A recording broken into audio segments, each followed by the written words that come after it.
Murray refuses to join the gang until the commitment to his guru has been fulfilled. Whether we like it or not, we've got to deal with Venice's tar problems in order to, as Murray puts it, make the black water run pure. Thanks to Inspector Fox's fine detective work, we already know that Don Octavio is somehow connected. As non-law operatives, we'll be able to tackle this situation in a more head-on fashion. First, we break into Octavio's opera house. If he's hiding anything, we'll find it. We should also keep a close eye on the dog. Some photographic evidence of him connected to the tar might be enough to get the old mobster put away. Of course, meanwhile, I'll monitor local communication frequencies. With some luck, we might pick up some quality intel. So, according to these decrypted files, Octavio is pumping tar from underneath the foundations of buildings so he can sink them into the canals on a whim. He's going to demonstrate this destructive ability to the people of Venice during his opera recital on the first day of Carnival. To counter this threat, we'll first destroy the balloons and sign advertising the recital.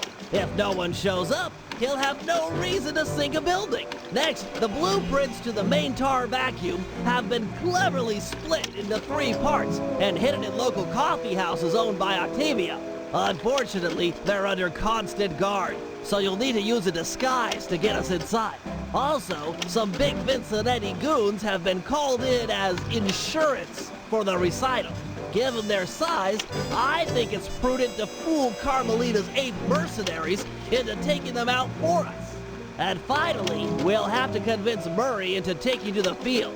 If he's learned the Aboriginal ball form, it'll be just the thing for destroying the local tar reservoirs. With Octavio's comeback opera recital just a few hours away, we're all set up for the main event. Get ready for Operation Tar Be Gone.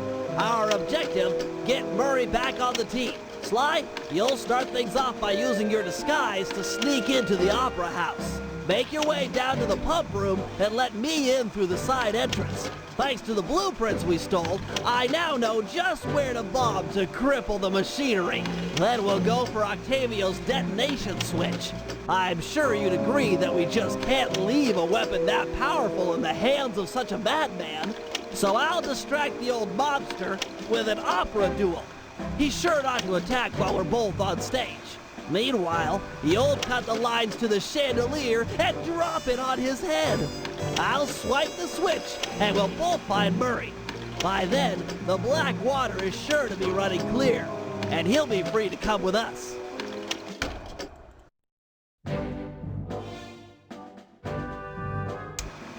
The guru won't leave the stockade until he has his walking staff and his moonstone. He also insists that we purify Ayers Rock of all miners. Only then will the Dreamtime spirits be appeased, and the guru will be free to use his powers. Sly must have impressed him in their conversation, because now he is requesting that Murray and I meet with him individually. Something about judging our spiritual centers. I've discovered a passage through one of the miners' caves that should make getting up to the guru less difficult. He also mentioned that the miners had foolishly unearthed the Mask of Dark Earth. I guess it was his job to guard the thing, and now that it's out, bad things are sure to follow. Sounds like mumbo-jumbo to me, but we've encountered some unexplainable phenomena over the years, so I'm not gonna rule it out as a threat to our operation. The guru has agreed to join our team, provided we can rid his homeland of the dingo miners and deal with the Mask of Dark Earth. A tall order, but we're up for it. First, we'll enlist the aid of some local wildlife to help thin out the miners' ranks. Murray will feed our foes to a local giant crocodile.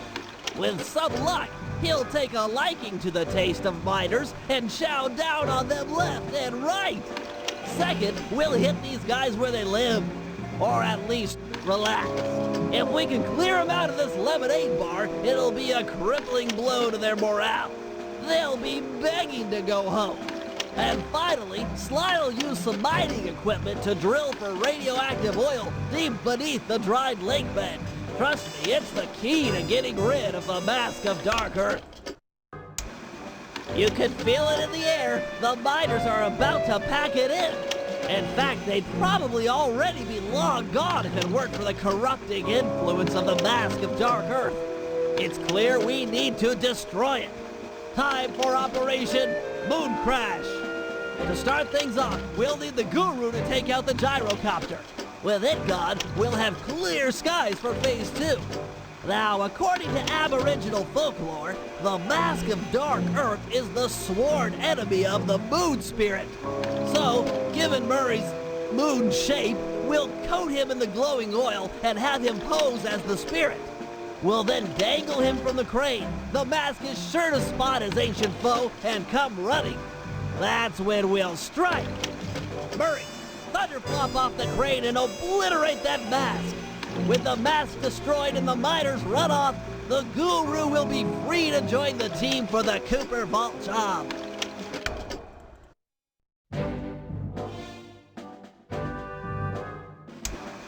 Okay, fellas. According to the Aces flight lineup, we'll be flying against Team Iceland and Team Belgium in tomorrow's semi-final round.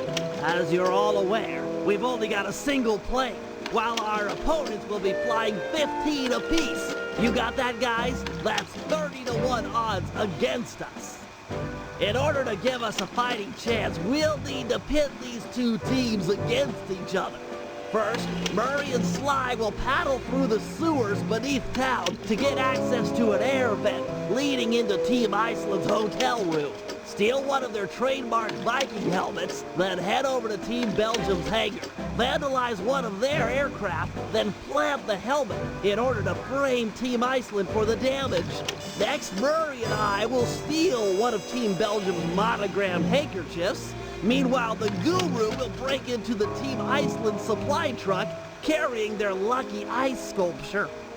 Sly will steal the art and then place the handkerchief insinuating Team Belgium for the crime.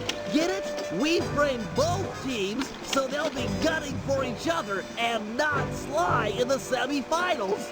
All the while, I'll be setting up defenses around the Team Cooper air hangar. You never know when one of the other teams might come looking to do us some harm. Thanks to Sly's flying, we're officially in the Aces Finals. Our opponents, Team Mugshot and Team Black Baron. The rules in the finals are a bit different than normal. Whoever takes out the defending champ gets the title.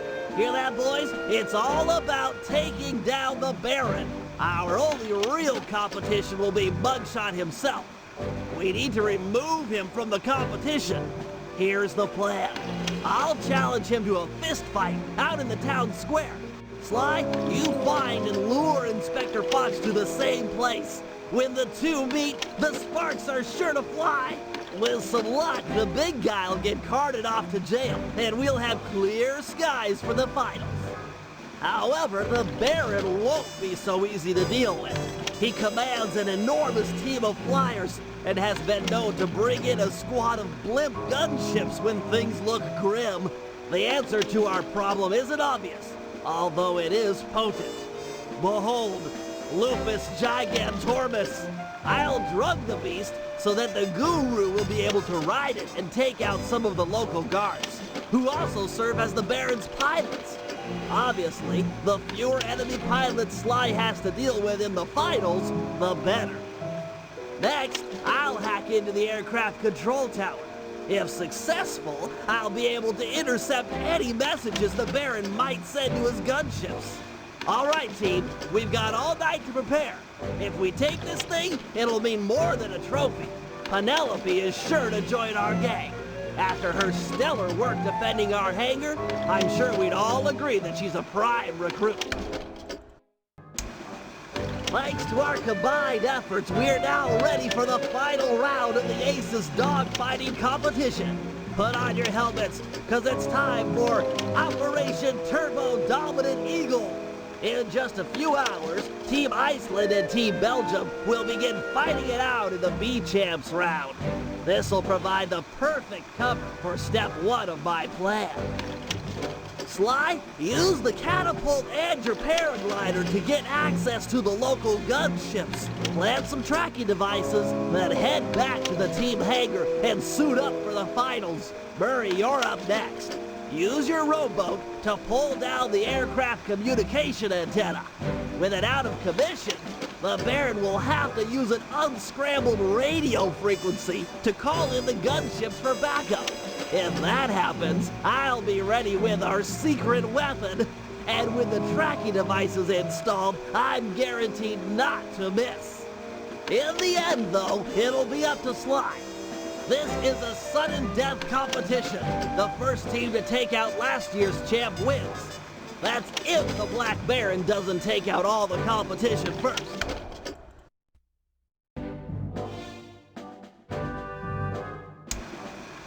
We all know that our objective here is to retrieve the Panda King's daughter, Jing King. She's being kept against her will by this man, General Sao. A real peach, this guy. During surveillance, I actually witnessed him kick a puppy. Twice!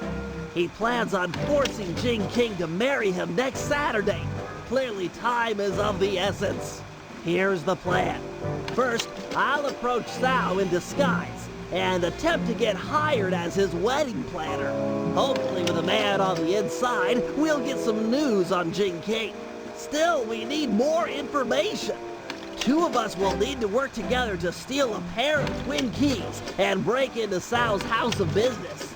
Once inside, I'll need to utilize some new technology to circumvent their ultra-tight security.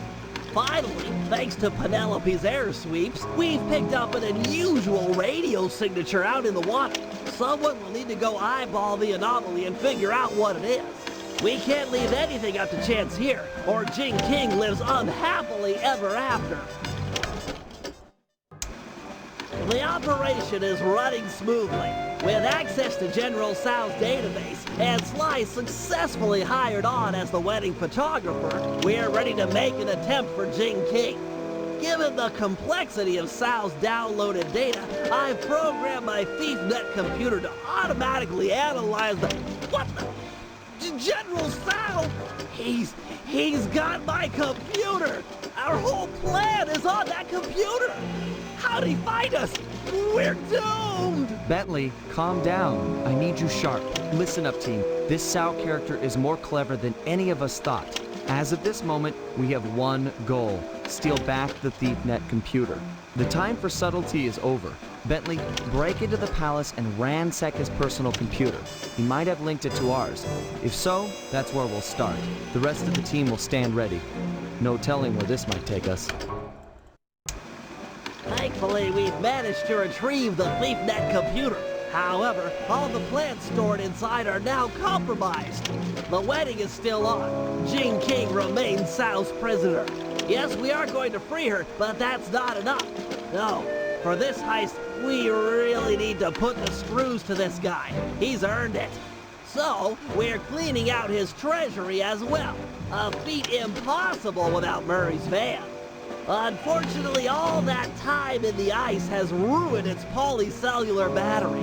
I'll need Sly's help to acquire a new one, which won't be easy, as the General's gone all out with security. He's even resorted to black magic dragons and hopping vampires patrolling the streets. We'll need to even the odds before the wedding. Sly, you and the Panda King will work to gather some fireworks and blow up the vampire's crypt. No crypt, no more vampires. Time to free Jing King, rob General Sao blind, and send him up the river. I call it Operation Wedding Crasher. This will be a multi-pronged job, with 2 groups working simultaneously. I'm sure I don't need to stress the importance of the schedule to anyone. First, Sly, Penelope, and Murray will make their way past all the security in Sao's treasure temple, and then drop the goods off to me for loading into the van. Meanwhile, the Panda King and Guru will tunnel beneath the palace, creating an escape route for Jing King. Sly, you'll have to pull double duty, taking care of any topside security designed to detect subterranean assaults. Once you guys are done, I'll use my grapple cam to lure Inspector Foxy into the palace, where we'll try to get her to take Jing King's place. Then, with the girl and loot in hand, we run for it.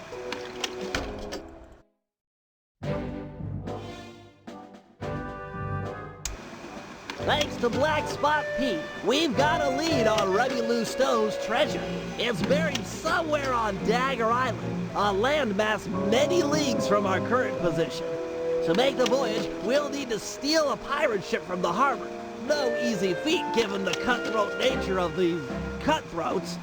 First, Murray and Sly will steal a jolly boat and blast the rudders off any ships that could chase us out into the open ocean. The action is sure to provoke the harbor patrol, so be prepared for a sea battle. With them out of the way, no one can stop us from leaving harbor. Meanwhile, Penelope and I will work together to break into Lafouille's keep and steal the map to the buried treasure. Once both objectives are reached, we'll steal a ship and set sail for Dagger Island. Then it'll be a simple matter of following the map and digging up the loot.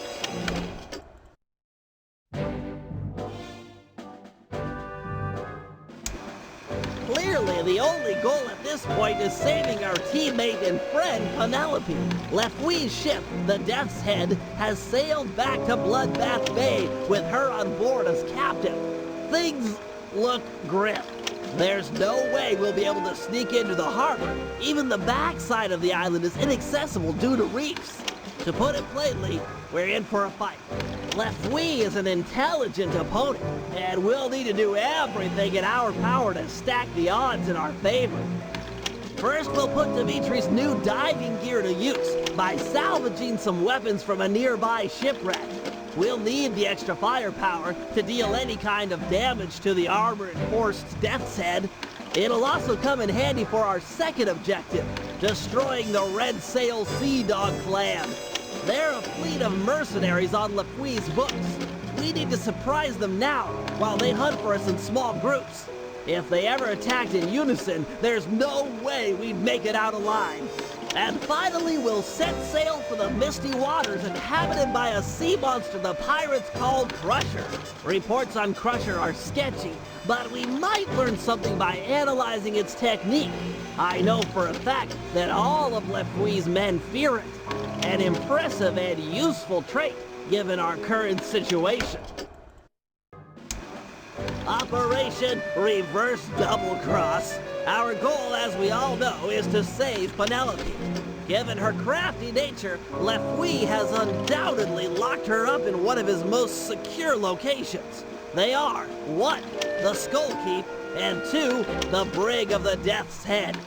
Our team is too small to assault both simultaneously, so we'll have to fall back on a little sleight of hand. First, we sail in and exchange broadsides with the Death's Head. Armed with the element of surprise and our cannon upgrades, it should be a fair fight. But remember, Penelope might be on board, so we cannot sink this ship.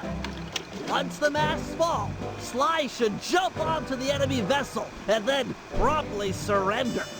A necessary step for 2 reasons. First, that boat is packed with pirates, way too many to fight hand-to-hand. And second, it's the best way to get an audience with Lafouille. Given his smug nature, he's sure to brag where she's hidden if we can get him angry enough. Got that, Sly? Irritate the daylights out of this guy. It's our best and only chance to rescue Penelope. Once he talks, we roll out plan A or B, depending on the situation. This Lafouille is a smart man. Our only hope is to outsmart him at his own game.